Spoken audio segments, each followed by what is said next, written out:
class officer. But as far as I'm concerned, you're a disorganized, undisciplined clown. And I'm going to make it my business to run you right out of this army. I owe you an apology. I always thought that you were a cold, unimaginative, tight-lipped officer. But you're really quite emotional, aren't you? But now we come to a period that I call the battle for identity. Lies my grandma told me. Yeah, superstitious devices. Lies my grandma told me. What? Urban mythological rules and bubble mice. Yeah.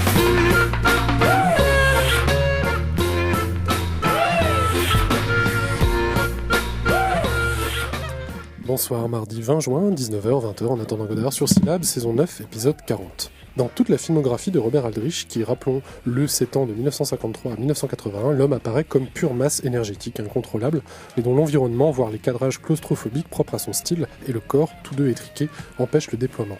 Chez lui, le corps constitue l'ultime bastion à vaincre. Il est le lieu terminal où l'énergie, épuisée par ses replis successifs, doit enfin exploser. Les gens vont et viennent, mais il y a un endroit qu'ils ne peuvent jamais quitter. Cela fait 63 ans que je vis dans un endroit, mon propre corps, arrivé à ma naissance. Depuis, départ à ma mort. À vous, un vieillard filiforme, un Mike Hammer, au début en 4ème vitesse. L'énergie est ce qui excède le corps aldrichien, le déborde, d'où cette sensation constante de spectacularisation de la performance physique, qui touche aussi bien les colosses surpuissants, Jacques Palance et Lee Marvin, mais aussi les deux catcheuses de 2 filles au tapis, que les corps d'Hécatie, Betty Davis dans Qu'est-il arrivé à Baby Jane, et Chut Chut Chère Charlotte. Prédominance du mouvement, exaltation des gestes, vitalité excessive, extravagance, même l'élan pulsionnel est ce qui guide l'individu. Pour le meilleur, mais souvent pour le pire, à l'image du psychopathe Archer Maggot, Telly Savalas, qui, incapable de réprimer ses pulsions sexuelles, met en péril la mission de ses 12 collègues salopards. Le dynamisme, la torsion, l'instabilité permanente des cadrages, la prolifération des gestes et le corps si puissant, toujours surdimensionné par rapport à un espace, y compris dans ses westerns, dont il menace à chaque instant d'abolir les limites, tel est le style de Robert Aldrich. La ligne à tracer, la frontière à préserver, le territoire à envahir ou à protéger compte d'ailleurs parmi les figures mères de son cinéma. Cette énergie, si fortement chevillée au corps de ses personnages, s'achève toujours par l'explosion, destruction des studios de la BBC à la fin de The Killing of Sister George, du QG nazi dans Les 12 salopards, ou l'implosion, le suicide de Charlie Castle à la fin du Grand Couteau. Chez lui, le moindre geste vire à l'agitation, la parole et à la logorée, l'expression des visages à l'outrance, ou la grimace, voire à ce sujet les compositions littéralement fascinantes de ses héroïnes, de Betty Davis à Beryl Reid. Cette hystérie s'incarne exemplairement dans la violence féminine, toujours plus désordonnée, plus rude, plus violente. C'est le passage à tabac de Barbara Blandish par Ma au début de Pas d'orchidée pour Miss Blandish. Les combats de catch de 2 filles au tapis, son dernier film, ou encore ce titanesque que se livrent les sœurs Hudson. L'énergie aveuglante qui clôturait l'aventure lumineuse de Mike Hammer n'en finit plus de se déverser sur les films suivants. Mais cette anamorphose perpétuelle de monde, cette volonté d'en mettre plein la gueule, pour reprendre le titre français de The Longest Yard, 1974, se paye cher. Les corps finissent rongés, pourris, détruits. Aigris, décatis, alcooliques, à l'image de Sister George ou de Jane Hudson, les personnages aldrichiens sont immanquablement guettés par une déréliction physique. Ce que notait Pascal Bonitzer, qui à propos de Pas d'orchidée pour Miss Blandish écrivait « La décomposition du cinéma américain, c'est aussi et peut-être surtout cela, un excès en circuit clos, un supplément corrosif qui, apposé sur le même, vieillit, le ronge et les miettes. » Urban mythological rules and bubble mice. Lies my grandma told me, superstitious devices. Urban mythological rules and bubble mice. Voilà donc cette ouverture, un extrait du livre Le cinéma américain des années 70 de Jean-Baptiste Ray, donc consacré à Robert Aldrich. Il va en être question ce soir, puisque c'est une émission spéciale consacrée à son cinéma. On s'est dit qu'à l'occasion de la sortie assez récente donc de Fureur Apache chez Sidonis et de L'Empereur du Nord chez Wildside, du coup c'était l'occasion de faire une émission qu'on voulait faire depuis déjà 2 ans à peu près. Donc il va en être question abondamment ce soir, et donc Thomas, tu es là. Salut Oran, salut Ekils, et autour de cette table une belle brochette de salopards, effectivement, pour parler du cinéma du gros Bob. Avec nous, il y a l'homme qui a des problèmes techniques, des problèmes de micro, l'homme qui ne va pas nous entendre, et il y a Thibaut. Bonsoir Thibaut. Salut à tous. Oui, en effet, je suis totalement je suis aveugle des oreilles là. Et aussi pour en parler donc avec nous, il a notre spécialiste du cinéma viriliste, un phallocrate de renom, un homme néanmoins jeune et pimpant qui revient tout juste de Benghazi. Et donc il y a Simon Lejeune. Salut Simon. Bonsoir à tous. Et donc à la technique, évidemment, il y a le salopard en chef, Ilia Gall, assisté aujourd'hui exceptionnellement d'une jeune donzelle en pleine formation. Il veut pas dire bonjour. Non, il vous fait un coup, mais il fait coucou. Il fait des gestes à base de bras qui plient un autre. C'est assez compliqué. Pendant qu'Erwan essaye de réparer le studio. Tout à fait. Eh bien, en plus, nous ne faisons pas de news Non, ce parce soir. que déjà, il se passe rien. À la fois dans les sorties, à la fois dans le monde du cinéma, il se passe rien. D'accord. Rien. Mort ne plaît. C'est Il vraiment... n'y a même pas de mort, alors que pourtant c'est la canicule. D'accord.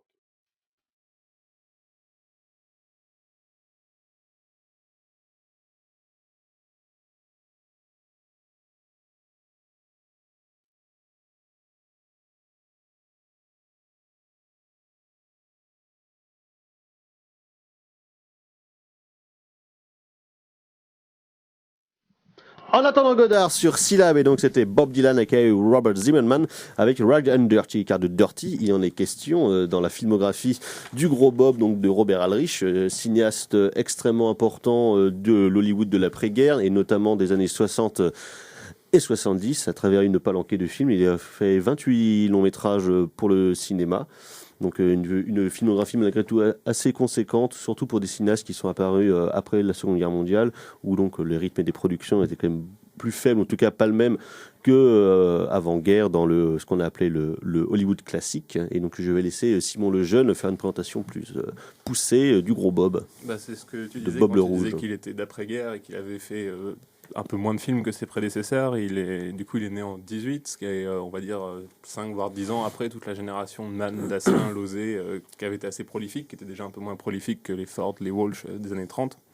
Mais globalement, on va avoir quand même il va être dans la moyenne un peu du nombre de réalisations. Et il arrive en fait au moment d'après-guerre avec des films où il va tourner avec énormément de progressistes quand même de ce moment-là, voire de communistes, hein, on peut le dire, avec Losé. Il va bosser avec Berry aussi, avec Renoir, avec Ophuls aussi, Avec Charlie Chaplin. Avec Chaplin aussi. Ouais. Ah oui, c'est Et c'est vrai que dès le début, ça marque sa carrière, en tout cas sa personnalité plutôt à gauche, lui qui est quand même l'héritier, en tout cas, d'une famille de gens extrêmement riches, notamment les Rockefeller aux États-Unis. Et lui, plutôt que de suivre un peu le parcours traditionnel qui voudrait qu'il devienne avocat d'affaires aussi ou bien un industriel, lui il prend totalement une autre voie, donc une voie plus artistique. Et lié au sport aussi. Et lié au sport, parce qu'il était très sportif, malgré ce que pourrait laisser penser son physique, on va dire, du dernier tiers de sa vie, où on l'appelait pas pour rien le gros Bob, justement. En même temps, ce qui est assez marrant, c'est qu'il vient pas du théâtre new-yorkais comme le sont quasiment tous les cinéastes de sa génération. Il est assez loin de Nicolas Ray, de tout ça, en fait. Et moi, ça va être un cinéaste qui va garder quand même un peu cet esprit américain, côte ouest, qu'il y avait un petit peu avant. Et avec il va faire dans les années 50 quand même du film noir, du western. Il va être un peu dans le genre, un peu des films de guerre, pas mal, avec Attaque. Et puis ça va se prolonger dans les années 60 et 70, avec une filmographie qui va être assez, qui va marcher un peu quand même, je pense, sur le modèle des filmographies des cinéastes classiques américains. Parce qu'il se retrouve aussi proche, par rapport à la génération aussi de gens comme Don Siegel, comme Sam Peckinpah. Oui, c'est ça. Fuller aussi. Ou Richard Fleischer. Il doit commencer à peu près. Oui, surtout qu'en plus, c'est vrai que dans la filmographie, dans la manière dont il a réussi à gérer ses projets, il a repris pas mal, quelques projets que Sam Peckinpah aurait dû faire, ou alors sur lesquels Fuller avait travaillé, quoi. On sentait déjà qu'ils avaient quand même les mêmes incointances et un peu la même manière de fonctionner et de voir le cinéma, en tout cas de traiter un certain type de personnage. Ouais.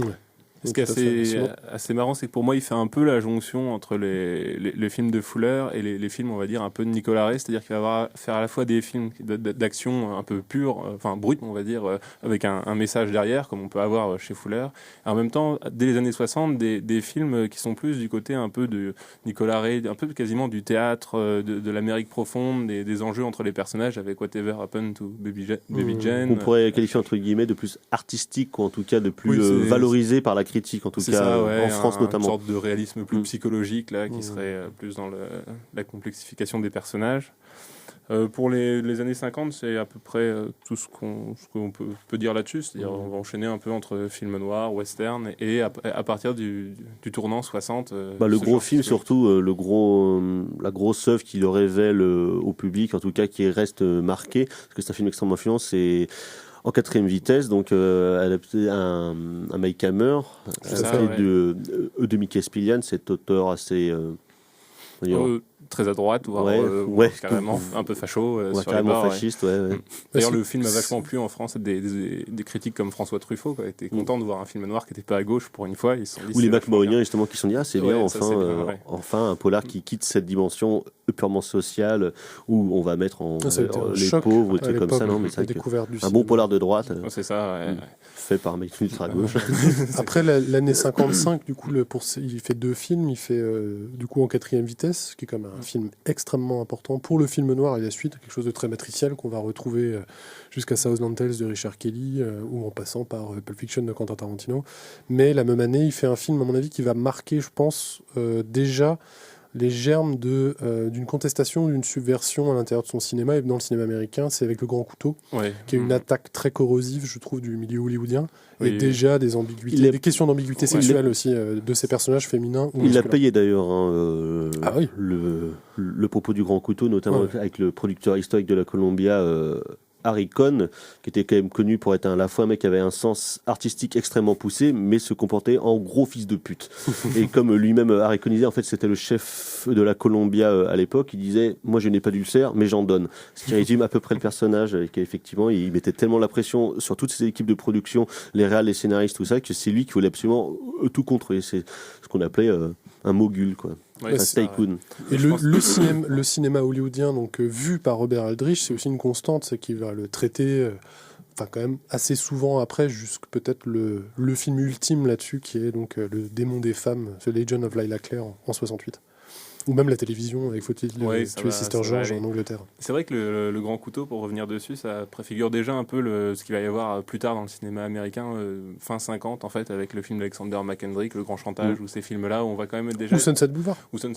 Ouais, qui est avant. Dans le côté réflexif. Sunset Boulevard, c'est avant, si je dis pas de bêtises, non ? Oui. C'est avant, mais sur ce côté, du coup, Hollywood au miroir, quoi. En miroir, du coup, c'est ça, côté réflexif. Mais qu'on va quand même avoir de plus en plus, à ce moment-là, je pense en fin 50, début 60, qui va être même plus réflexif avec des personnages un petit peu forts. On va retrouver des acteurs types, là, comme Ida Lupino, qui est qui était une des, on va dire, des cinéastes à ce moment-là, qui étaient les plus sulfureuses un petit peu. Comme on dit, c'est là aussi que commence un peu l'âge. C'est la fin de l'âge classique, mais c'est l'âge moderne, où à peu près tout a été fait.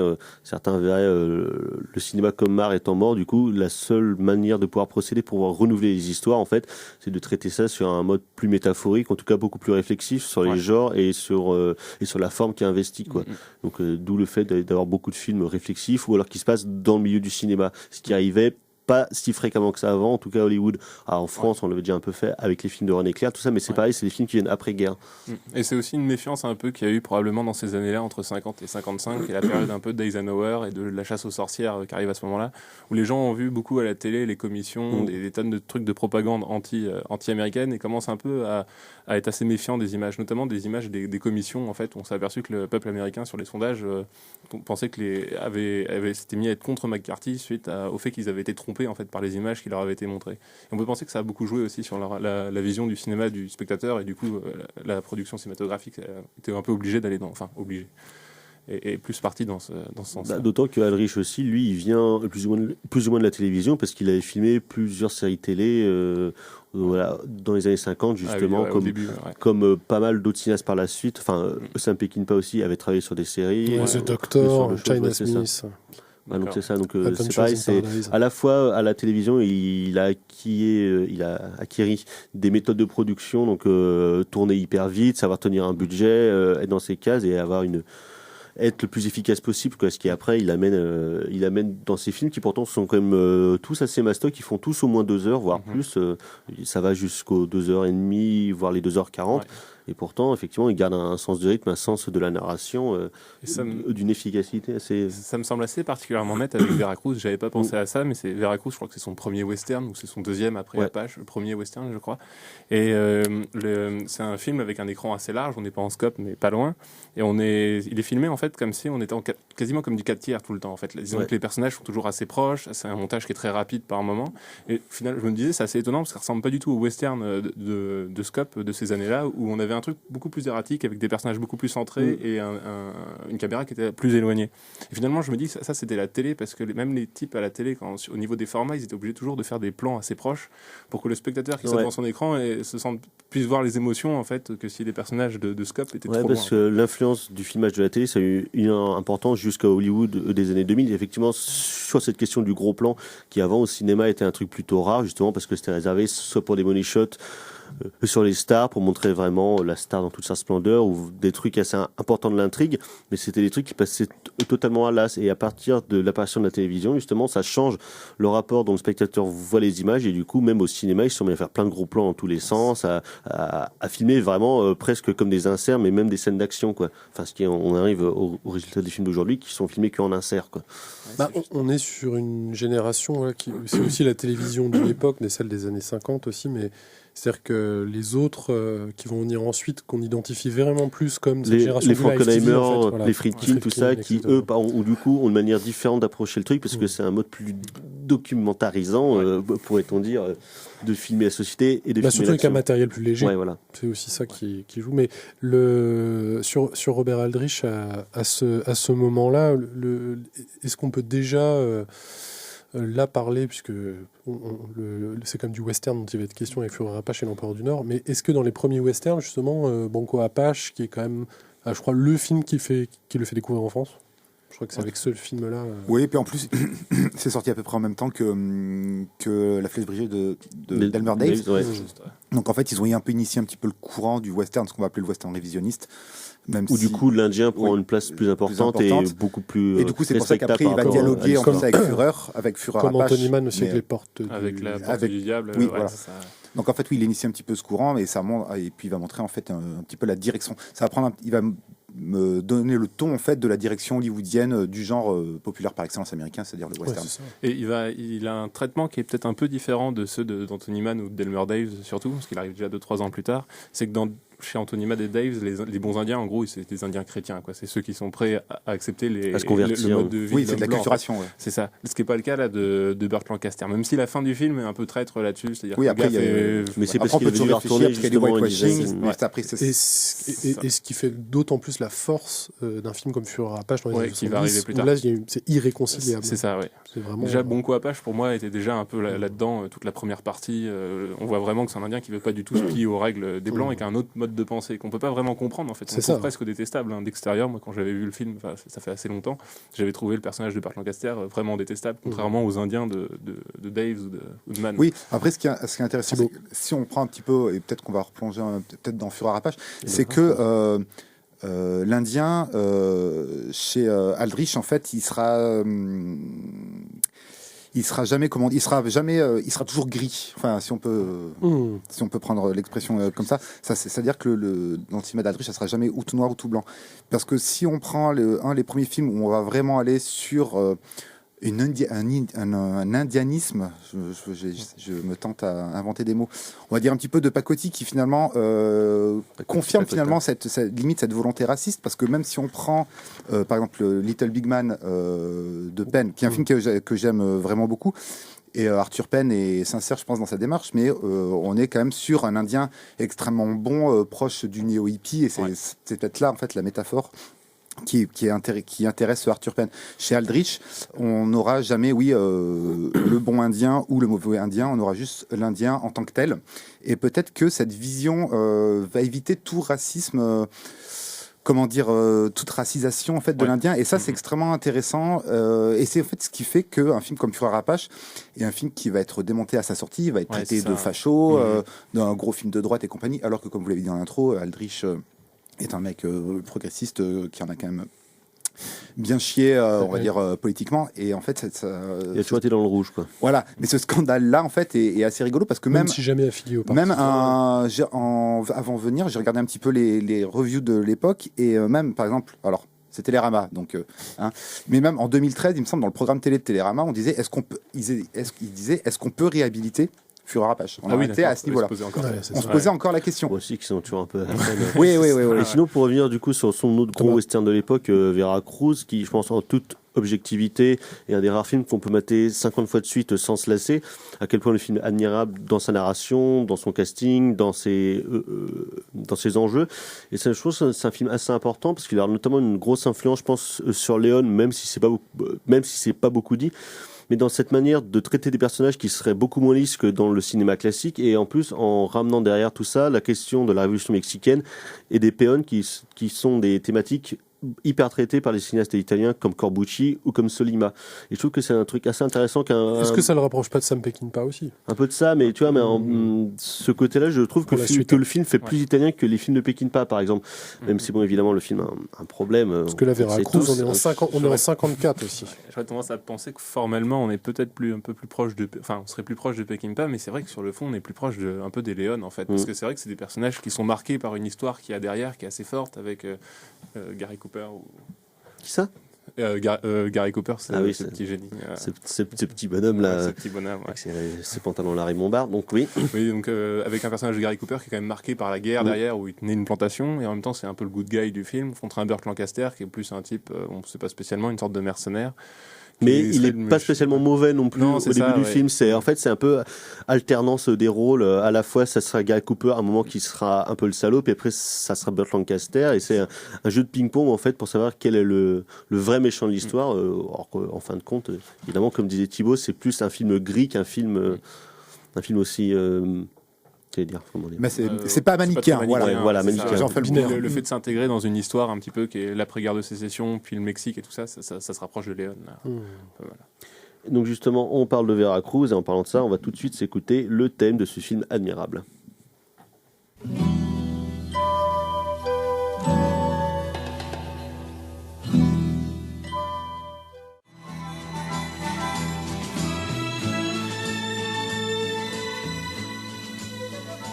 Godard sur Syllab, et donc c'était le thème du film Veracruz par Hugo Friedhofer, donc pour le formidable chef-d'œuvre de Robert Aldrich en 1954, de Robert Aldrich, donc il est question aujourd'hui au cours de cette émission spéciale, et on peut rappeler l'importance un petit peu de Veracruz en citant une fois de plus Jean-Patrick Manchette qui, lorsqu'il a rencontré sa femme dans les années 60, Mélissa Manchette, qui était traductrice, donc voulait un peu l'initier à autre chose que de la série B que lui adorait, donc en l'emmenant voir entre guillemets des films intellectuels. Et un jour, Mélissa Manchette emmène voir donc à Jean-Patrick un film de Bergman, je crois que c'est Cris et chuchotements. Et donc Manchette se fait tellement chier, il est tellement outré devant le film de Bergman en trouvant ça abominable, qu'il s'est dit qu'il est sorti, il est allé se retaper 2 fois de suite Veracruz, et après ça l'a réconforté dans son idée du cinéma, et comme ça il a pu continuer sa carrière. En tout cas, un beau message d'espoir, effectivement, comme quoi les films de Robert Aldrich peuvent sauver le monde. Pourtant, Cris chuchotement, c'est énorme. Hein. Oui, mais c'est pas Veracruz. C'est pas le même style. On va peut-être pas trop s'attarder, malheureusement, sur les années 60, à part peut-être un film, puisque c'est la clé aussi pour lui de retrouver à un moment donné, enfin, trouver et retrouver une forme d'indépendance et d'autonomie aussi, parce que c'est ce qu'il va chercher aussi, avoir ses propres studios, etc., etc. Et un succès colossal pour lui, c'est Les Doux Salopards. Voilà. 67. Film de 67, film d'un sous-genre qu'on appelle le Guys in a Mission Movie, donc en français ça serait plutôt le film de commando, qui est un sous-genre assez bâtard parce que ça peut regrouper plein de choses, que ce soit les films de Victor McLaglen comme Les Oies Sauvages, plein de films italiens par la suite, jusqu'à Expendables en 2010. Et donc là c'est un peu le film matriciel où il va dérouler toujours le même genre de personnages en fait qui seront en but avec une autorité qui leur est soi-disant supérieure, alors qu'eux-mêmes sont plutôt dans un cadre assez rigide, là en l'occurrence l'armée, où les personnages de Lee Marvin qui joue un commandant assez maverick, je pense qu'on va revenir sur le terme de maverick pour définir justement Aldrich, doit prendre 12 soit condamnés à mort, soit condamnés à des peines très lourdes de 20-30 ans de prison, et donc pour les envoyer dans une mission suicide qui consiste à les buter des nazis dans un château à côté de Rennes. Oui. Et donc, à la fois, le film est admirable par son casting, qui déroule peut-être parmi toutes nos gueules préférées du cinéma. Il y a Robert Ryan, il y a Ernest Borgnine, il y a John Cassavetes, qui est absolument formidable. Telly Savalas. Il y a Telly Savalas, il y a Jim Brown, Charles Bronson. Donc, bref, non, jetez plus, la coupe est pleine, comme on dit. Et à travers ce film admirable, qui est quand même très long, qui fait 2h29, qui en plus va un peu devenir pas forcément, en tout cas c'est pas le premier à le faire, mais ça devient un peu l'archétype, c'est-à-dire que pendant 1h45 on va suivre le recrutement et l'entraînement du commando fait d'une manière assez joyeuse, on va dire. C'est vraiment hyper ludique, c'est super fun, c'est très drôle, ça joue comme des brutes, la réalisation est au cordeau. Il y a aussi Donald Sutherland dans le film, qu'on a oublié, qui est quand même assez génial dans le film. Et après, ça va être pendant 45 minutes un peu le combat contre les nazis, justement, eux dans le château, où il va remettre dos à dos la violence des nazis contre la violence des Américains qui vont buter sans aucun ménagement tous ces enculés en face, quoi. Je me rappelle plus formellement, ça ressemble un peu à Veracruz encore un peu. Ouais, c'est un peu ça. C'est-à-dire il va beaucoup moins jouer sur comment dire, comme vous diriez, des régimes d'image, comme il peut faire dans l'Ultimatum des Trois Mercenaires, qui sont des films plus tardifs, tout ça. Mais c'est un style qui est hyper sec, quoi. Ouais. Il n'y a pas un bout de gras, c'est à l'eau, ça rapproche beaucoup pour moi des films de Fuller, justement. Ouais. André de Tos, non? Ouais, il y a exactement, il y a un peu de ça. Et toujours ce côté ultra fuck you des personnages. Ça va être un énorme carton pour lui. C'est peut-être le plus gros carton de sa carrière, je pense, au box-office, qui a plus ou moins sauvé son cul pendant quelques années parce qu'il y a eu beaucoup de déconvenues commerciales par le passé. Et donc, parce que c'est aussi le moment où il s'est entouré notamment de 2 collaborateurs fidèles, donc Joseph Biroc à la photo et Michael Luciano au montage. Ah oui, aussi. Parce que c'est vrai qu'il bossait beaucoup entre guillemets en famille. Il y a un de ses chefs opérateurs qui en a fait 15 et l'autre a fait le reste de ses films. Ses enfants, il fait jouer ses enfants. Il travaillait beaucoup donc avec le même monteur, avec le même compositeur, avec les mêmes acteurs, parce que Lee Marvin et Ernest Borgnine reviennent beaucoup dans sa filmographie. En plus, Borgnine est un des meilleurs second rôles de tous les temps américains. C'est toujours un bonheur de le voir parce que c'est un mec qui cherche tellement d'histoires hollywoodiennes derrière lui, parce qu'il travaille Hollywood depuis les années 30 quasiment. Oui, et on peut l'appeler papa. Hein. Ouais, c'est ça, et vraiment, il traverse tout. C'est assez marrant en fait ce que vous dites, parce qu'en fait, il aurait en fait repris tout le temps à chaque fois des gens qui seraient plutôt de la génération d'avant, c'est-à-dire que dans les années 60-70, c'est plus du tout enfin, Biroc, il a fait des tonnes de films, 40-50, si je dis pas de bêtises. Un peu comme Peckinpah qui prenait Lucien Ballard, qui était un mec des années 30. Il y a un côté, on prend aussi même au niveau des acteurs et tout, toujours des mecs de la génération d'avant, quoi. Oui, parce que Lee Marvin, lui, c'est un acteur un peu fordien, justement, parce qu'il joue Liberty Valance, tout ça. C'est quand même un mec qui est assez marqué par l'histoire du western américain, quoi. C'est ça, ouais, qui est passé par la télé beaucoup au début, mais au tout début, enfin, dans les... déjà, un peu, c'est ce qu'on disait, dès les années 50, mais là, surtout, arrivé à ce moment-là avec les 12 salopards, et surtout après, c'est que c'est aussi il dépeint quand même des personnages toujours aussi en proie avec leur pulsion, et ça l'intéresse justement ces moments aussi de débordement aussi, donc comment à la fois les filmer, comment diriger ces acteurs pour arriver. Surtout dans les 12 salopards, c'est intéressant parce que justement, vu que c'est un film de commando, il a quand même 13 personnages principaux quasiment. Ils ne sont pas tous traités à la même hauteur. Ce sera plutôt il y aura le perso de Bronson, le perso de Telly Savalas et celui de John Cassavetes, qui sont 3 fous entre guillemets à leur manière, justement. Et il va les gérer différemment parce que Telly Savalas, c'est vraiment un cinglé, un fou de Dieu qui pense qu'il est en mission divine pour le Seigneur, pour les punir les pêcheurs. John Cassavetes serait plus justement un anarchiste qui vient de la mafia de Chicago, et le perso de Bronson, c'est vraiment le prolo polac en fait, qui est là dans le groupe. C'est aussi important, notamment dans les 12 salopards, c'est peut-être la dimension qui est évidente aussi là-dessus, c'est le rapport des personnages, notamment des salopards, à l'autorité, aux institutions. C'est que 3 registres fondamentaux chez Aldrich, c'est quand même tout ce qui est la farce, la satire et le grotesque. Donc, et plus on va avancer dans les années 70, plus il va aller hyper loin en fait là-dedans, mais vraiment très très loin. Comme on a dit, peu de cinéastes américains ont été lui-même aussi avait des gros problèmes avec l'autorité. D'où les nombreux conflits qu'il y a eu avec ses directeurs de production, avec ses producteurs, comme je disais avec Harry Cohn, le patron de la Columbia, ou trucs comme ça. Et ce qui du coup lui vaudra dans les années 60 un exil en Europe, justement parce qu'il ne pouvait plus travailler aux USA, quoi.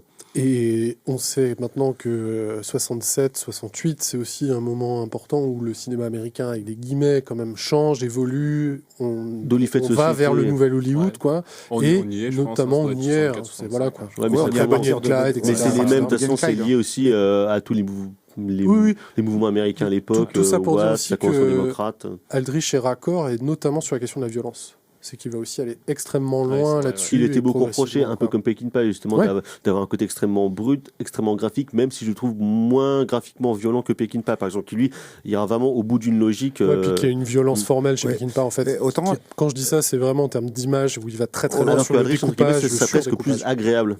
Peckinpah, en fait, va dans la violence limite mélancolique. C'est pour vraiment aller au plus profond de la lui-même et ce qu'elle a de plus détestable. Chez Aldrich, il le fait aussi parce que c'est un cinéma de conflit, comme disait tout à l'heure sur les 12 salopards, et ça se retrouve aussi dans Fureur Apache. C'est que ce soit donc il n'y a aucun gentil, on est dans un cinéma qui n'est pas du tout manichéen, mais que ce soit les Indiens par exemple ou la cavalerie, c'est qu'ils vont toujours être en rapport avec leur pulsion de violence. Exactement. Et il n'y en aura aucun en fait pour sauver l'autre. Mais là où la violence d'Aldrich est différente de Peckinpah, il me semble, et ce que tu disais tout à l'heure, et c'est ça, c'est qu'il y a vraiment un côté pas je m'en foutiste, mais foutage de gueule.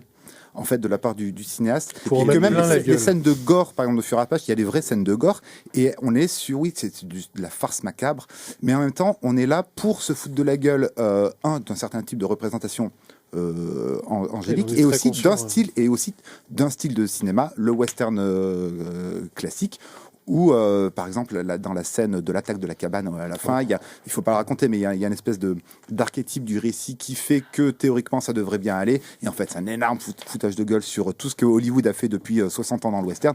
Ça reste quand même jouissif, mais ça reste drôle, enfin en mode vraiment foutage de gueule, et on n'est pas vraiment dans la noirceur du monde. Comment chez lui, j'ai l'impression aussi qu'il y a une sorte de sauvagerie qui serait presque originaire et qui est hors champ. Tout le monde est sauvage chez Aldrich. Et voilà, c'est comment ça se déclenche à l'intérieur du champ, en fait. Comment ça arrive, en fait. Ce que je me disais là un petit peu... La question de l'énergie, en fait. Je me disais en vous écoutant qu'il y avait quand même chez Aldrich, c'est un côté qui a peut-être pas chez Peckinpah, j'aime pas trop le terme, mais il est quand même un peu du côté de l'évidence, c'est-à-dire que quand il montre une action, il faut que ce soit très réaliste chez Aldrich. Peckinpah, il va surdécouper ses trucs, il ralentit, ça crée quand même une forme un peu de mise à distance, en fait, quand on a un spectateur un petit peu. Qu'il n'y a pas chez Aldrich. Chez Aldrich, ça va être ça va être plus classique, entre guillemets, plus ce que vous parlez un peu de pulsion, en fait, qui vient un petit peu... Pour revenir sur un sens plus tardif, mais c'est comme Verhoeven quand il veut utiliser la violence. Il dit que plus l'effet est crédible et moins il y a d'effets de montage, plus tu vas y croire et plus tu seras... plus tu vas rejeter cette violence, justement. Il faut vraiment un truc crado et choc pour que ça soit crédible et vérifiable. Après, si on continue un petit peu par rapport au Nouvel Hollywood, à ce qui se passait, tout ça, dans Fureur Apache, ce qui est intéressant, c'est que le film commence en fait par des séries de travelling sur le camp. Donc on est là dans quelque chose de très classique dans le western, dans la représentation d'un espace. Et au final, il y a une scène de baseball, donc là on reconnaît un petit peu le sportif, et là il y a un personnage au fond qui arrive de la profondeur de champ. Et si on prend, il y a une grille d'analyse de Jean-Baptiste Auré que j'aime beaucoup, c'est que quand, dans le cinéma des années fin 60, début 70, c'est que quand le personnage arrive de la profondeur de champ, il arrive de l'histoire, et donc il arrive avec toutes les saloperies et tout le poids de l'histoire pour contaminer le présent. Et c'est assez fascinant chez... Et là c'est fascinant parce que, c'est Burt Lancaster, donc il arrive aussi de Bronco-Apache. Et c'est et ça sera toute une réflexion sur la relation indien-blanc. Et Toré utilise notamment cette idée-là sur une séquence absolument fameuse de La prisonnière du désert de John Ford. Et ça va dans les années 70 aussi, si on veut, après a posteriori, comment on analyse ça. Mais c'est assez évident aussi comment dans Pas d'orchidée pour Miss Blandish, en fait, c'est la prisonnière du désert, encore une fois, qui est retravaillée. Donc l'enlèvement de quelqu'un, le père et la fille qui revient... Hardcore de Paul Schrader, c'est aussi la prisonnière du désert. Enfin, c'est vraiment cette idée-là, toujours, c'est la fille perdue et comment elle revient. Est-ce qu'elle aura changé? Est-ce que voilà. Et donc c'est l'histoire qui revient. En fait, c'est aussi les sauvages entre guillemets de délivrance de Boorman qui sont perdus socialement, économiquement et qui reviennent contaminer en fait le champ, enfin vraiment le premier plan. Et ça c'est fascinant. Tenez à signaler quand même, parce qu'on va faire une petite pause musicale, mais que donc 67, les 12 salopards, et en 68 il fait 2 films, un tourné en Angleterre, donc qui s'appelle Faut-il tuer Sister George, qui est un film absolument aberrant, génial, sur une... C'est un des rares films qui met en presque vedette principale des femmes. Tout à fait, un couple de femmes en plus. Ce qui est, voilà, et c'est donc une actrice vieillissante qui joue dans une série télé, et donc son personnage, en fait, la chaîne veut l'éliminer, en fait, et donc tout le film est là-dessus, et en lien avec sa relation avec cette jeune femme, justement, il y a vraiment un écart d'âge entre les deux, et surtout, donc j'en parlais déjà tout à l'heure, donc The Legend of Lila Claire, le démon des femmes, qui est pour moi, je sais pas, un film absolument sidérant dans le cinéma hollywoodien. C'est Burt Reynolds, non ? Le démon des femmes. Ah non, c'est la Cité des dangers. Oui, c'est après. Et dans The Legend of Lila Claire, c'est Kim Novak. C'est un producteur qui est absolument savoureux, qui est joué par Ernest Borgnine, qui est absolument génial. Et donc c'est évidemment forcément Vertigo qui revient, puisque Kim Novak joue 2 rôles dans le film. Elle joue à la fois une actrice ingénue qui débarque, qui n'a pas forcément envie d'être actrice, et donc un vieux réalisateur en fait qui ne se remet pas de la mort de son égérie, et donc qui est joué par Kim Novak aussi. Et donc, il y a eu des discussions assez incroyables dans le film où donc on est à Hollywood, on parle d'Hollywood comme dans Le Grand Couteau, et on est en 68, et par exemple, il y a un producteur, un réalisateur qui parle de « Ouais, mais tu sais, en France, la cinémathèque, les cahiers du cinéma... » Une espèce de conscience comme ça à un instant T, et le film va hyper loin. Mais parce qu'il était en France aussi, Aldrich, il a vu justement les soubresauts de l'époque. Ouais, mais puis c'est aussi fait avec les scénaristes. Mais donc le film parle de ça, et donc de ce réalisateur qui va réengager cet ingénu pour refaire la même chose qu'il a pu faire. Et le film, c'est un pré-blowout. Ça va aller jusqu'à ce que finalement la vérité du cinéma hollywoodien, c'est peut-être le snuff. Et en allant vraiment vers la fin, vers la contamination absolue de la publicité, avec un dernier plan qui est du film qui est, je sais pas, je trouve absolument incroyable, quoi. C'est vraiment sur la société du spectacle. Il est extrêmement à l'heure, Aldrich, et il voit très bien jusqu'où on va aller, et en utilisant une meute de chiens et une publicité, et finissant son film par une publicité, quoi. C'est quelle année celui-ci? 68. 68, d'accord. Ouais. Donc on va faire une pause musicale, et Robert Aldrich et ses personnages, qu'est-ce qu'ils voulaient? Ils voulaient tout.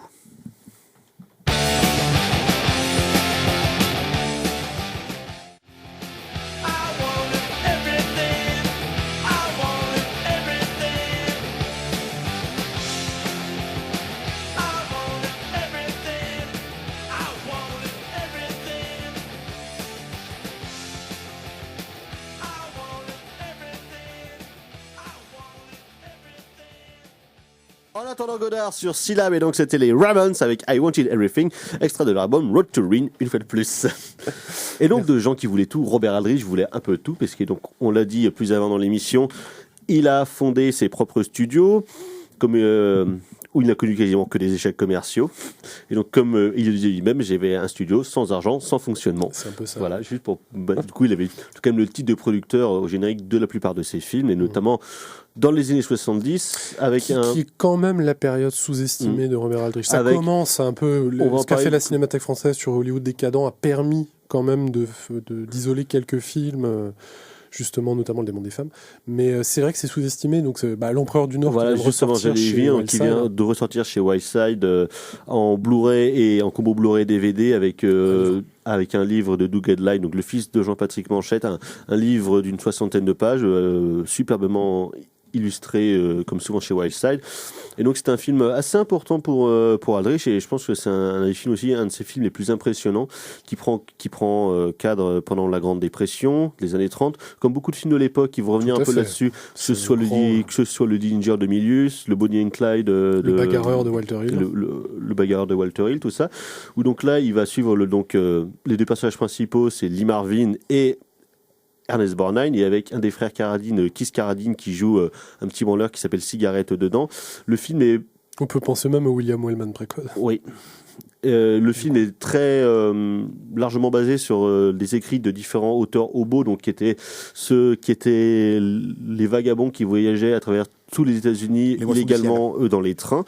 Et donc il y a Jack London notamment qui en a fait partie. Il y a Jack Black avec son superbe bouquin I Can't Win qui a été réédité il y a un mois en France, qui est peut-être un des plus beaux chefs-d'œuvre sur l'histoire de la Grande Dépression américaine. Il y a Terrence Malick qui a fait Les Moissons du Ciel, qui qui représente bien la culture robot. C'est ça. Et donc, le personnage de Lee Marvin s'appelle numéro 1 parce que c'est le plus grand hobo en fait des États-Unis.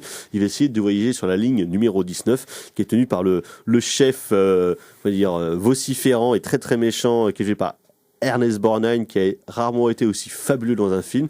Et donc, c'est pendant 2h15, ça va suivre un peu le jeu du chat et la chouille entre ces deux personnages, pendant que le personnage de Keith Carradine va essayer de supplanter le numéro 1 justement, alors qu'à la fin du film, Lee Marvin lui dira « T'as jamais eu aucune classe, tu pouvais pas devenir un hobo comme moi ». Il le balance du train, et c'est un film absolument prodigieux, donc déjà parce qu'il y a des trains à vapeur, ce qui est toujours un signe de qualité indéniable dans les films, c'est totalement objectif, donc un casting formidable, un scénario absolument superbe qui prend en compte tout le contexte social de la Grande Dépression. Ce personnage de hobo, un vrai film sur les Mavericks et puis les désaxés, et en plus d'être un pur film d'aventure comme on a rarement vu, surtout que c'est un film qui oppose vraiment deux personnages. Après, c'est vrai que Aldrich aime bien cette notion de compétition entre deux clans complètement différents, mais qui finalement se retrouvent et se respectent en fait, et se respectent, oui, et alors que pourtant ils se connaissent, mais alors qu'ils ne peuvent pas se blairer. C'est assez intéressant. Autre enjeu d'un film juste après, je pense, Plein la gueule. Oui, Longest Yard. La gueule, oui, c'est le film d'après. Avec Burt Reynolds, ou alors Le vol du Phénix, qui a été plus un film de guerre avec James Stewart et des relations complexes entre différents personnages qui s'opposaient. Avec Bourne, encore une fois de plus. Trop tard pour les héros aussi, un film de guerre qu'il a fait 2-3 ans avant. Henry Fonda apparaît qu'au tout début, mais c'est vraiment Michael Caine et Cliff Robertson. Et donc, sur l'Empereur du Nord et plus avant sur ses autres films, on parlait de Maverick, parce que donc c'est une théorie qui a été théorisée, notamment dans le film de Scorsese, Voyage à travers le cinéma américain par Michael Henry Wilson, sur cette question de cinéaste Maverick, qu'en France on appellerait des contrebandiers. Donc c'est-à-dire que c'est toute la génération dont on a parlé, les Fuller, les Aldrich, les Peckinpah, des cinéastes qui œuvraient dans le système des studios, qui faisaient des films a priori de série A, mais avec des propos ou des sujets de série B, et qui, en fait, par le biais de leur mise en scène ou par le biais de leur écriture et de leur direction d'acteur, arrivaient à distiller des messages, contre une certaine idéologie hollywoodienne qui serait plutôt... c'est ce qui définirait dans le champ de la série B des auteurs, en fait, qui cas, arrivent et qui ont un contrôle, en fait, quand même, du discours sur leur film, et puis une vraie identité, quoi. Et c'est vrai que, après, à partir des années 60-70, c'est vrai que ça déplace la question du Maverick par rapport au système. Ça déplace parce que la question du Maverick, c'est vraiment ancré dans les années 60 et 70. Parce que vu qu'après...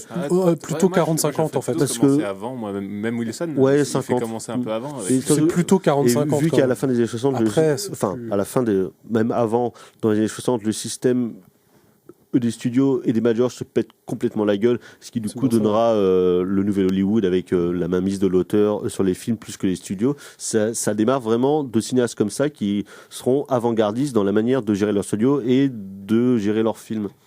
Là où Aldrich va continuer encore son exploration, je dirais de ce que la télévision va sans doute faire, c'est-à-dire en termes de parasitage et comment les personnages dans les films sont parasités par la télé, donc un devenir Disney ou autre.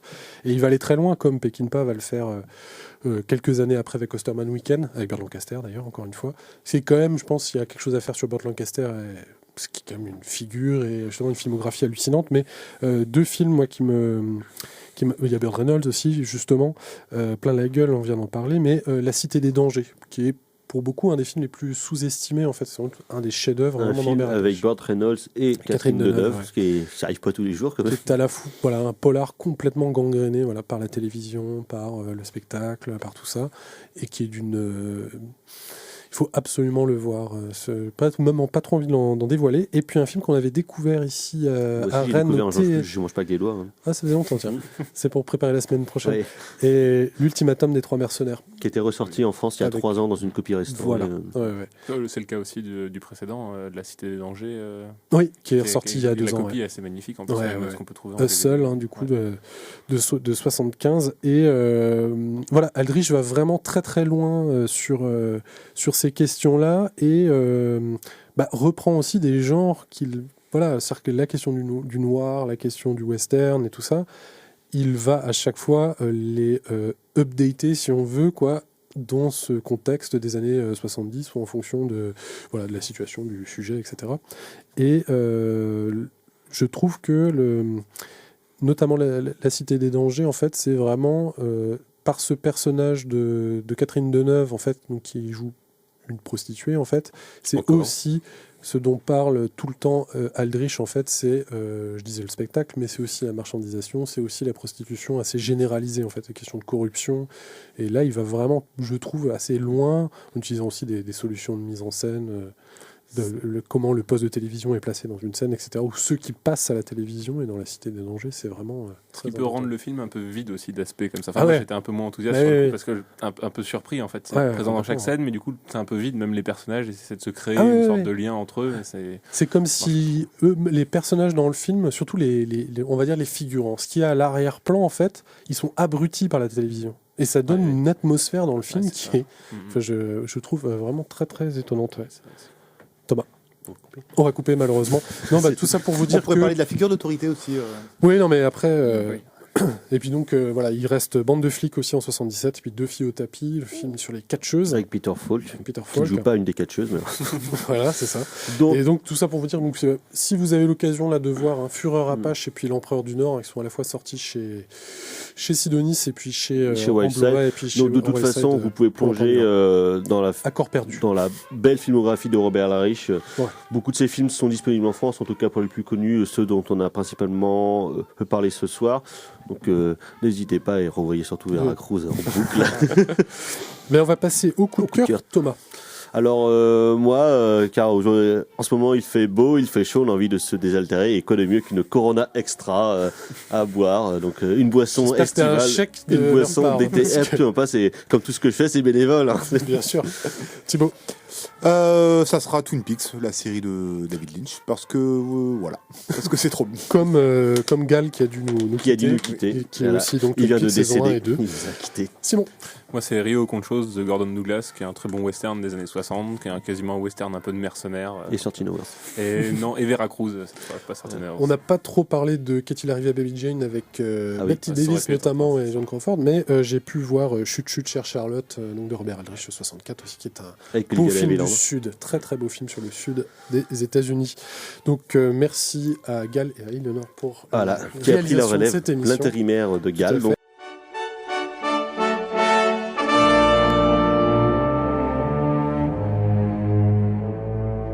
Eins, zwei, drei, geht vorbei, wissen nicht, wer das wohl sei. Schwester spricht, welch Gesicht, kennt den Bruder nicht. Doch da kommt sein Mütterlein, schaut ihm kaum ins Auge hinein, spricht sie schon, Hans, mein Sohn, grüß dich Gott, mein Sohn.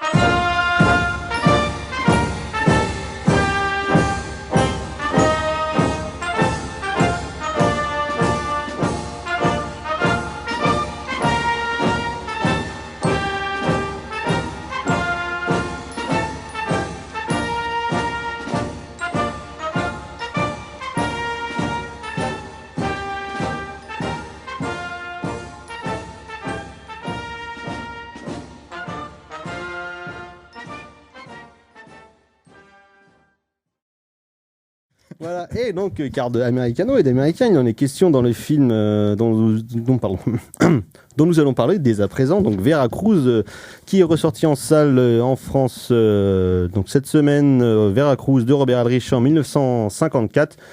Western majeur, western très important et surtout western excessivement chef-d'œuvresque. Un de tes films préférés, il me semble. Ah, c'est très bien. Voilà, donc c'est très chouette. Donc film de Robert Aldrich, qui a été une production Harold H et Burt Lancaster, qui s'était associé quelques temps avant, quand Burt Lancaster, outre d'être un acteur à succès, avait des velléités de production et surtout de devenir un peu une superstar et d'être encore plus riche. Notamment, il avait produit des films de Alexander McKendrick, notamment, dont Le Grand Chantage, qui aussi est un très grand film. Et donc c'est la deuxième production qu'il fait, c'est la deuxième fois qu'il produit un film de Robert Aldrich après Bronco Apache, qui avait été produit quelques mois avant, qui est aussi sorti en 1954, et il produira 18 ans après, donc Fureur Apache en 1972, dont on avait parlé ici l'année dernière lors de la ressortie du film en Blu-ray. Et donc, pour revenir un peu sur la production, c'est un sujet à la base de Borden Chase, qui n'a pas écrit le scénar, mais qui a écrit le sujet de base. Borden Chase, c'est un des plus grands scénaristes du western, qui a écrit notamment La Rivière Rouge pour Howard Hawks, et qui a écrit les principaux westerns de Anthony Mann, comme Je suis un aventurier, Winchester 73 notamment. Donc, c'est un peu un des spécialistes du genre. Et qui déroule là-dedans ses thèmes de prédilection Borden Chase, donc c'est-à-dire c'est l'histoire donc de cow-boy, de deux pistoleros, un jeune incarné par Burt Lancaster qui a sa troupe de voyous dans l'État du Mexique et du personnage de Gary Cooper qui joue un ancien soldat sudiste donc qui a tout perdu pendant la guerre, y compris sa plantation parce qu'il s'est mal démerdé sur la fin de la guerre pour bien gérer ça. C'est ça. Donc plutôt solitaire et donc les deux vont se prendre d'une certaine forme d'amitié toujours mêlée de coups fourrés. Et donc amitié un peu bancale quand même. Oui. Et donc les amitié deux fils de puterie quoi. Ouais, amitié. Et donc les deux vont se retrouver mêlés à la guerre entre les soldats du rebelle Juárez et de l'empereur du Mexique Maximilien Ier qui avait été là mis en place par notre ami Napoléon III à l'époque, c'est lui qui l'avait recommandé puis après une fois que c'était la merde, il a laissé tomber. On peut bien y faire ça en France. Qualité française. Ah, ça, on est très fort pour mettre des régimes en place, puis après, démerdez-vous. Nous, on prend vos trucs. Voilà. Quel beau pays. Non, mais pour revenir, par exemple, juste sur la genèse du film, le scénar, en fait, est co-signé par James R. Webb, et donc Roland Kippy, et James R. Webb est aussi l'un des scénaristes d'un des sur-chefs-d'œuvre, parmi tant d'autres de John Ford, Les Cheyennes, aussi. Et voilà. Donc, des gens qui connaissent un petit peu leur business en termes de western. Le western et puis même c'est pas le premier western de Ulrich, c'est des terrains qu'il a déjà investis. Il a contribué aussi sur la flèche brisée de Delmer Daves. Ouais. Et donc c'est des choses qu'ils connaissent tous parce que Gary Cooper c'est une des grandes figures du western, cette grande gigue là avec ses bras ballants, tu as l'impression qu'il sait pas trop quoi faire de ses bras. Bonjour Simon. Et donc mêlé à un personnage plus jeune et plus dynamique de Burt Lancaster qui donc produit le film et qui effectivement dans le film ça donne vraiment à cœur joie. C'est un festival de Burt Lancaster qui en fait des caisses et des caisses qui est vraiment prodigieux dedans et extrêmement réjouissant. Donc c'est-à-dire il fait le kéké avec son flingue, il fait des œillades à tous les coins de rue, à n'importe qui, genre au cadreur, à une señorita qui passe, à Gary Cooper même. C'est absolument impropre face à la figure de Gary Cooper qui lui représente une autre forme de western qui est un peu plus classique, donc plus tranquille, un genre d'homme tranquille justement, où là il se traîne un peu d'une manière, pas d'une manière, mais très désabusé justement par un pur sudiste quoi, qui vit avec la loose au corps. Mais c'est marrant cette dualité qu'il y a tout au long du film, que ce soit entre le personnage de Burt Lancaster qui est quand même assez cynique et le personnage du coup de Gary Cooper qui est plus, qui a une certaine forme d'idéalisme mais nihiliste. En fait c'est un personnage en fuite aussi par rapport à l'histoire de la guerre de sécession, le fait qu'il est obligé, c'est un planqué, donc ces deux personnages-là, ils se confrontent avec leur personnalité, et puis aussi à la confrontation au sein même du genre du western, entre un western peut-être plus classique, incarné, comme tu disais, par Cooper, et un western plus moderne, parce qu'avec un rythme beaucoup plus joyeux, qui est peut-être porté par Burt Lancaster. C'est vrai que l'une des grandes forces du film, c'est déjà de se rendre compte en fait du jeu de ces deux monstres du cinéma américain. Alors c'est vrai que Cooper, il a un jeu, une espèce de assez monolithique, même rocailleux. On sent le minéral. En fait, en plus, il a une vraie gueule un peu burinée. Et t'as Cooper. Après, est-ce que ça vient le jeu de Lancaster, en total roue libre, il sourit à peu près tout le temps. 1000 fois. Il sourit 1000 fois. Et est-ce que aussi cette forme de jeu et ce cabotinage, on peut le dire, vient pas aussi des conditions de réalisation du film qui, derrière Robert Aldrich, lui prenait ça pas par-dessus la jambe, mais en gros était dans une forme de liberté à peu près totale parce que le scénar a été fini 5 minutes avant de tourner, en gros. Est-ce qu'on peut pas lier ce jeu et les conditions de tournage, en fait? Aldrich était habitué à tourner dans des conditions en général assez rapides. C'est un mec qui était connu pour ça, pour son efficacité sur des plateaux. Et effectivement, le film a pas l'air improvisé parce qu'il se tient extrêmement bien dans sa structure, dans ses personnages, mais on sent qu'il y a vraiment une vivacité sur le tournage et surtout un genre de bon état d'esprit, même si apparemment Lancaster, donc il commençait à produire, était quand même assez casse-couille en général avec tous les réals qu'il avait engagé. Mais bon, je trouve que Aldrich tient ça admirablement bien, filmé en plus dans un format qui est pas commun, qui est le Super Scope, qui est du format 2.1, qui est un truc qu'on a plus trop retrouvé par la suite. Donc c'est un mélange entre le 1.66 et le scope classique. Puis il y a pas mal de gros plans aussi dans ce film. Ce qui est assez rare en général dans le western, surtout à l'époque, qui en général privilégie les plans larges. C'est quelque chose qu'on va retrouver peut-être dans le western Spaghetti avec Sergio Leone après. Exactement, je m'attire mes notes en fait. Pas du tout. Pour une fois que t'avais bossé, putain. Je bosse tout le temps, mon petit gars. Mais donc, et c'est exactement ce que je veux dire, à la fois dans ce nihilisme et cette fausse naïveté, c'est certaine légèreté qui est apportée par le perso de Gary Cooper. C'est un peu ce qu'annoncent les westerns italiens, notamment les westerns de Leone et ceux de Solima, voire ceux de Corbucci. Mais à la fois donc une toute petite histoire qui est prise dans la grande. Là, en l'occurrence, la révolte des soldats de Juarez contre l'empereur factice du Mexique, et surtout avec une légèreté de ton et un certain cynisme des personnages qui est peu commun dans le western. Comme disait Carla, le perso de Lancaster est foncièrement un mec cynique, et le perso complètement égoïste aussi. Voilà, et le perso de Gary Cooper est là plus dans un certain bloc du passé, même si dedans Gary Cooper est quand même à contre-emploi, parce que c'est-à-dire qu'il joue quand même mine de rien un voyou, quoi, un hors-la-loi, alors que lui c'était plutôt en général la figure du bien, la figure du flic, du cow-boy droit dans ses bottes ou truc comme ça, un peu d'une certaine manière comme pouvait John Wayne, même si Gary Cooper avait une aura différente. Après, ce qui est intéressant dans Veracruz, c'est tout le hors-champ par rapport à ce personnage de Gary Cooper, parce que certes, il représente une certaine forme du passé par je mets ça entre guillemets, une certaine droiture dans le code de droiture morale dans le code de conduite, le code de valeur. Or, il apparaît quand même qui veut baiser son acolyte. Il apparaît aussi que il avait une plantation en Louisiane, il me semble. Ouais, c'est ça. En Louisiane, donc le mec, forcément, quand tu as une plantation, et a priori, il avait une belle plantation avec des gens qui travaillent sur sa côte. C'est un personnage très mélancolique qui explique à Burt Lancaster, de toute façon, toi, tu sais pas, en fait. Tu sais pas ce que c'est, mais d'un autre côté, le mec est un propriétaire terrien dans le sud, à fortiori, on peut aussi penser que c'était quand même un bon gros salopard qui exploitait la misère humaine. Et, oui, c'est vrai qu'on peut facilement l'imaginer.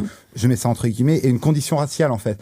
Donc là, tout ce hors-champ par rapport à Cooper, donc on sait, voilà, derrière les personnages d'Anthony Mann, enfin, il me semble que Aldrich peut jouer là-dessus en fait, sur le hors-champ de ce personnage qui, au-delà d'être un proto John Wayne, peut être finalement hyper ambigu et finalement est un gros salopard aussi. Bah, c'est le truc qui capte bien, de toute façon, Aldrich et ses scénaristes dessus, c'est une connerie sur Anthony Mann, après, c'est l'esprit justement du Sud, enfin en tout cas des sudistes qui donc ont perdu la guerre et qui se sentaient en fait qui ont mis très longtemps à se sentir intégrés au reste du peuple américain, en gros les nordistes, quoi. Et donc c'est un truc qui capte bien là-dedans, d'où le fait qu'il soit assez désabusé et qu'en fait quand il voit tout le merdier qui se passe au Mexique, il se dit que finalement peut-être qu'il peut racheter ceux qu'il a perdus dans la guerre de sécession. C'est-à-dire une grande propriété. Voilà, et il se heurte au personnage de Burt Lancaster qui lui en a strictement rien à foutre, qui est un personnage de western vraiment moderne là-dedans, parce que c'est surtout en 54, c'est pas encore des trucs qui arrivent énormément, quoi. Et donc c'est vraiment en confrontation de deux mondes, et les relations entre les personnages sont pas des rapports de père-fils malgré la différence d'âge qu'il peut y avoir. Je pense qu'il y a à peu près 15-20 ans de différence entre Lancaster et puis Gary Cooper au moment du tournage, mais plus une relation un peu fraternelle de mecs qui arrêtent pas de se tirer la bourre. Un coup ils seront hyper potes parce qu'ils auront les mêmes affinités, on sent l'admiration qu'a le perso de Burt Lancaster pour celui de Gary Cooper, mais en même temps étonné qu'ils sont hyper cyniques et hyper égoïstes, ils vont passer leur temps à se tirer dans les pattes pour récupérer le magot que justement ils convoitent.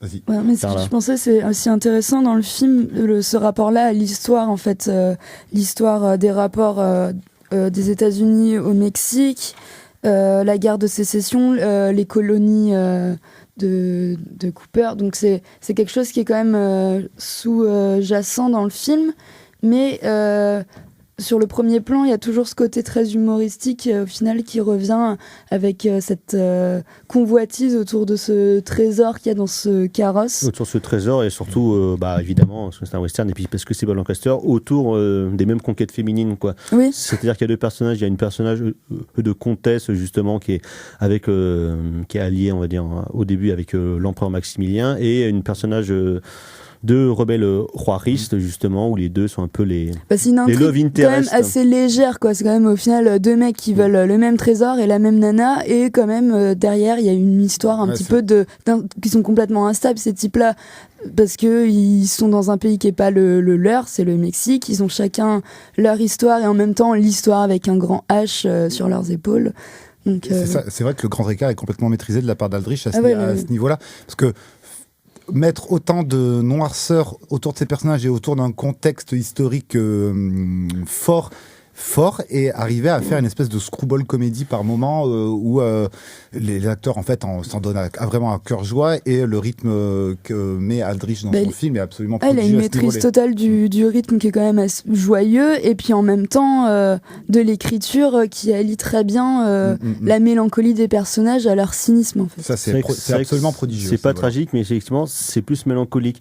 Et même la fin du film, donc il y a évidemment un duel entre les deux personnages et une confrontation entre les forces rebelles et les forces de l'empereur, qui termine par une fin qui pour le coup n'est pas du tout dans un truc de réconciliation comme on peut voir dans du western classique ou trucs comme ça, mais un c'est truc des personnages complètement qui est immoraux, excessivement donc, désabusé. C'est vrai que le dernier plan du film est absolument prodigieux à ce niveau-là, et pourtant il peut se mettre en parallèle avec d'autres plans du film, c'est-à-dire que Aldrich finalement ne va jamais filmer ce territoire nord-américain, on va dire ça comme ça, de manière flamboyante en fait. Alors autant il fait des plans extrêmement graphiques, je pense notamment à la séquence des en pays Inca, j'ai pas envie de dire une connerie, mais où il y a des trucs en pierre là qui montent là, des pyramides. Des pyramides, voilà. Où là, par exemple, il y a un plan, il y a une contre-plongée absolument mortelle où on voit le passage passer et en fait l'espace est obstrué.